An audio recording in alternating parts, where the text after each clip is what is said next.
Hello students of 10th class.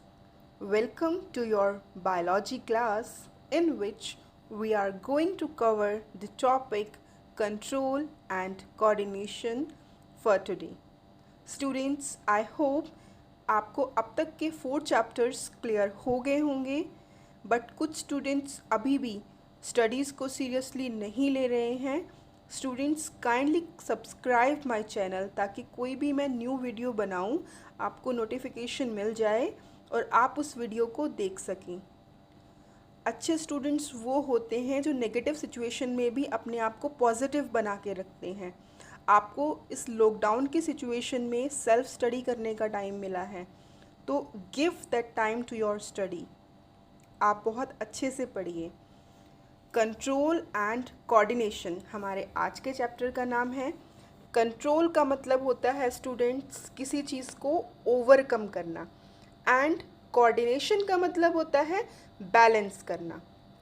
जैसे हम चलते हैं, चलते चलते कई बार अगर हमारे पैर के आगे ईंट आ जाए या गड्ढा आ जाए तो हम गिर जाते हैं. तो हम क्यों गिरते हैं? क्योंकि हमारा कोऑर्डिनेशन ख़राब हो जाता है, हमारा बैलेंस ख़राब हो जाता है. यहाँ पे हम पढ़ रहे हैं सब्जेक्ट बायोलॉजी, तो बायोलॉजी के अंदर कंट्रोल एंड कोऑर्डिनेशन हम पढ़ेंगे कि हमारी बॉडी के अंदर या हमारी बॉडी को कंट्रोल और कोऑर्डिनेशन कौन प्रोवाइड कर रहा है. तो हमारी बॉडी या लिविंग ऑर्गेनिज्म हम कह सकते हैं, प्लांट्स आर ऑल्सो लिविंग. तो लिविंग के अंदर जो कंट्रोल एंड कोऑर्डिनेशन प्रोवाइड करते हैं वो 2 सिस्टम प्रोवाइड करते हैं. One is endocrine system. Endocrine system includes glands. Glands को इंक्लूड करता है और ग्लैंड्स सिक्रीट करती हैं हॉर्मोन्स जिनको कि केमिकल मैसेंजर्स भी कहा जाता है. दूसरा सिस्टम है nervous system. Nervous system include करता है नर्व इम्पल्सिस को जो इलेक्ट्रिक करंट की तरह काम करती हैं. जैसे कि हम सब घर में इलेक्ट्रिसिटी यूज़ करते हैं. जब हम स्विच ऑन करते हैं तो बल्ब को ऑन होने में फ्रैक्शन ऑफ सेकंड्स लगते हैं, कुछ सेकंड्स का टाइम लगता है और वो बल्ब ऑन हो जाता है. वैसे ही हमारी डेली लाइफ में भी होता है. अगर हम चल रहे हैं, चलते चलते अगर हमको कांटा लग जाए तो फ्रैक्शन ऑफ सेकंड्स लगते हैं हमें अपने पैर को उठाने में, हम रिस्पॉन्स प्रोड्यूस करते हैं. वैसे ही नर्व इम्पल्सेस हमारी बॉडी के अंदर काम करते हैं. तो इसमें जो हमारा सबसे पहला टॉपिक है दैट इज़ होम्योस्टेसिस. होम्योस्टेसिस क्या होता है? होम्योस्टेसिस के अंदर होम्यो का मतलब होता है सिमिलर और स्टेसिस का मतलब होता है कंडीशन या फिर हम कह सकते हैं स्टूडेंट्स स्टेटस. तो होम्योस्टेसिस का मतलब होता है बॉडी के अंदर की कंडीशन को कांस्टेंट रखना, मेंटेन करके रखना. और होम्योस्टेसिस को हमारी बॉडी के अंदर मेंटेन करके रखता है हमारा एंडोक्राइन सिस्टम और हमारा नर्वस सिस्टम. दोनों के दोनों सिस्टम कोऑर्डिनेटेड मैनर में बात करते हैं, जो कि इस चैप्टर का नाम है कंट्रोल एंड कोऑर्डिनेशन. दोनों के दोनों सिस्टम बॉडी को कंट्रोल भी करते हैं और साथ मिलके कोऑर्डिनेटेड मैनर में वर्क करते हैं. बट इन दोनों सिस्टम के जो तरीके हैं वर्क करने के वो बिल्कुल अलग हैं. स्टूडेंट्स, मैं आपको समझाती हूँ ये चीज़. जो एंडोक्राइन कंट्रोल है, जैसे कि मैंने आपको अभी बताया था, ये ग्लैंड्स को इंक्लूड करता है और ग्लैंड्स हॉर्मोन्स को सिक्रीट करते हैं. बट जो नर्वस सिस्टम है ये न्यूरॉन्स को इन्वॉल्व करता है. जो हॉर्मोन्स होते हैं, हॉर्मोन्स का एक्शन स्लो होता है बट प्रोलॉन्ग्ड होता है. प्रोलॉन्ग्ड का मतलब लंबे टाइम तक रहता है. लेकिन नर्वस सिस्टम का इफ़ेक्ट बिल्कुल क्विक होता है.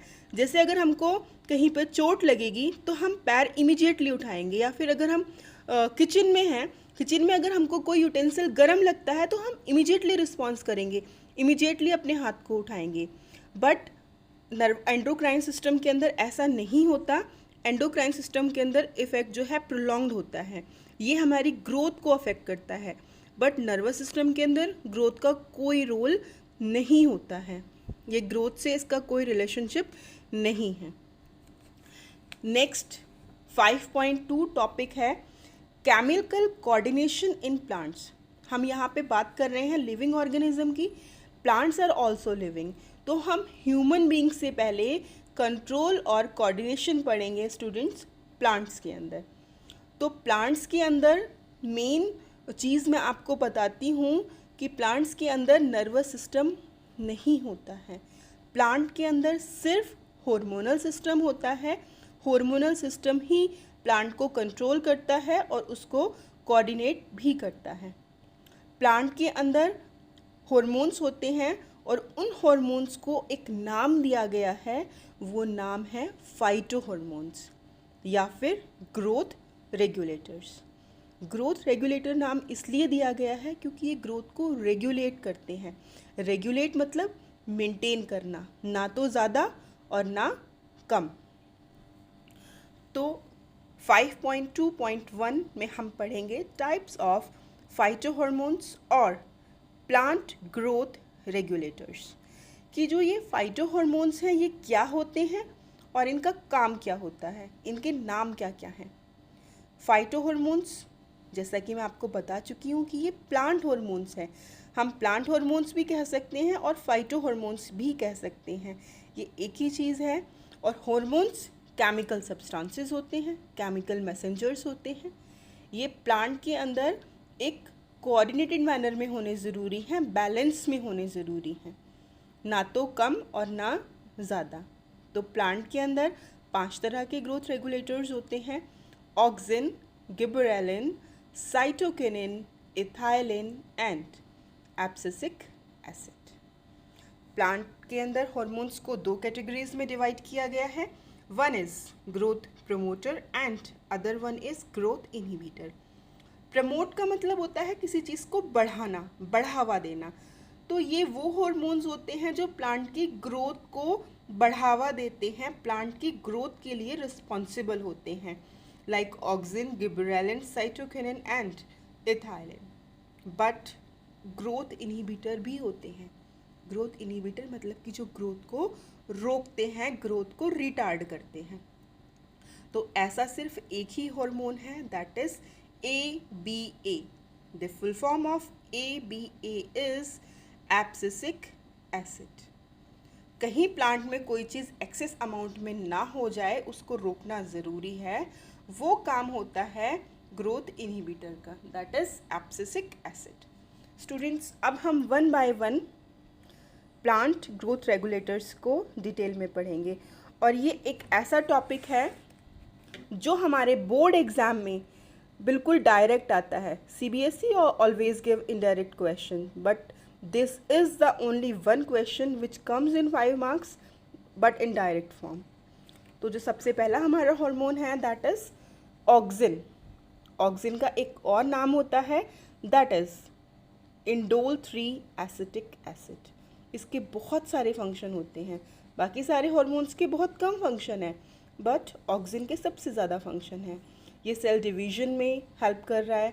मैंने सारे पॉइंट्स को हाईलाइट किया हुआ है जो आपको पढ़ने ज़रूरी हैं अगर आपको लगता है कि ये बहुत ज़्यादा दिया हुआ है। सेल एनलार्जमेंट करता है, सेल इलोंगेशन करता है।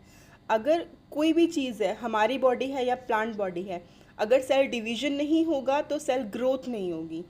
तो सेल डिवीजन बहुत ज़रूरी है। ये फोटोट्रॉपिज्म में हेल्प करता है। फोटोट्रॉपिज्म होता है प्लांट का लाइट को रिस्पॉन्ड करना।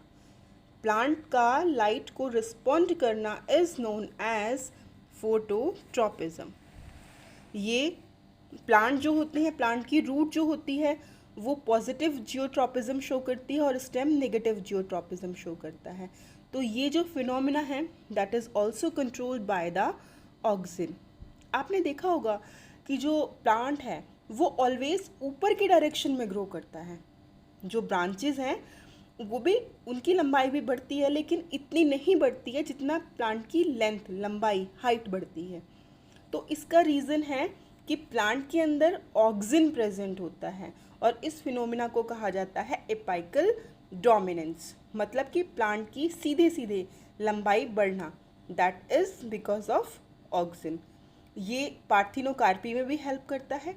पार्थिनोकार्पी क्या होता है? पार्थिनोकार्पी होता है development of fruit without fertilisation, और we can say the development of seedless fruits like banana. Parthenocarpy में भी ऑक्सिन हार्मोन हेल्प करता है। लास्ट फंक्शन है इसका, ये एब्सेशन लेयर की फॉर्मेशन को डिले करता है। ये इसलिए करता है ताकि कोई भी फ्रूट की लीव जो है वो टाइम से पहले ना गिर जाएं। अगर टाइम से पहले गिर जाएगा कोई भी फ्रूट तो बहुत ज़्यादा लॉस होगा, तो इसलिए ऑक्सिन इम्पोर्टेंट रोल प्ले करता है लीव्स के फॉल के प्रिवेंशन के लिए। स्टूडेंट्स, हमारा अगला हार्मोन है दैट इज़ गिबरेलिन। गिबरेलिन के फंक्शन ऑक्सिन के फंक्शंस में से ही निकल के आए हुए हैं, that is cell division, cell elongation, parthenocarpy, and also increase the size of fruit, flower and bunch length in grapes. Parthenocarpy में आपको ऑलरेडी बता चुकी हूँ, still I am repeating, it is the development of fruit without fertilisation. यहाँ पे एक hormone missing है, ethylene. तो इथाइलिन का फंक्शन मैं आपको बता देती हूँ, फ्रूट राइपनिंग में हेल्प करता है, फल पकने में ये हेल्प करता है।